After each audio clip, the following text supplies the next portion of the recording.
ওদেরকে টাইগার বলে টাইগারকে ইনসাল্ট করা হয় মনে হয়। যাই হোক, বিড়াল বললে বিড়ালও হয়তো রাগ করবে। আমাদের সোনার বাংলা ক্রিকেট টিমের রিসেন্ট পারফরমেন্স দেখে হাসবো না কাঁদবো না কি করব বুঝতে পারতেছি না। তো আমেরিকার সাথে এখন খেলতেছে, পরপর 2 ম্যাচে হারছে। তো যাই হোক, হারাটা বড় কথা না। সবচেয়ে ইন্টারেস্টিং জিনিস হচ্ছে আমেরিকা যে ক্রিকেট খেলে 99% আমেরিকান এটা জানেই না। আমরা যারা এখানে নর্থ আমেরিকাতে আছি, আমরাও জানি না যে আমেরিকা ক্রিকেট খেলে। তো যে আমাদের ক্রিকেট টিমেরা এখানে এসে সাংঘাতিক দুরবস্থার মধ্যে পড়ছে দেখে ওদের জন্য দুঃখও লাগতেছে, কষ্টও লাগতেছে। তবে মজার ব্যাপার হচ্ছে জিনিসটা যদিও অনেকের কাছে আনএক্সপেক্টেড মনে হচ্ছে, বাট যারা রেগুলারলি দেখে বা ট্র্যাক করে তারা জানেন যে it is very much expected. আমাদের বিশেষ করে ব্যাটসম্যানদের যে দুরবস্থা, ওরা যে ব্যাট ধরতে পারে কিনা এটা নিয়েই সন্দেহ আছে। ক্যাপ্টেনের অবস্থা আরও খারাপ।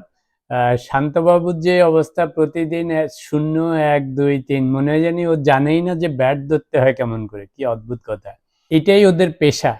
ওরা 365 দিন এটাই খেলে, বছরের পর বছর এটা খেলে। তো যেই পেশায় আপনি শুধু ব্যাট করেন সেটাতে তো আপনি কিছু পারদর্শিতা থাকতে হবে কিনা বছরের পর বছর খেললে। আপনি এমন কোনো পেশা নাই যেখানে আপনি প্রতিদিন ফেল করলে আপনাকে চাকরিতেও রাখবে না, ব্যবসা বাণিজ্যও রাখবে না, এবং আপনাকে প্রফেশনালও বলবে না। তো এরা সারা বছর খেলে, বছরের পর বছর খেলে, একটু ব্যাট করতে পারে না, বল করতে পারে না। কি অদ্ভুত ব্যাপার। তারপরে আবার আমাদের একটা আজব দেশ, প্লেয়াররা এমপি মন্ত্রী হয়ে খেলে। কি অদ্ভুত। বিশ্বের আর কোথাও মনে হয় এরকম অদ্ভুত জিনিস ঘটে না।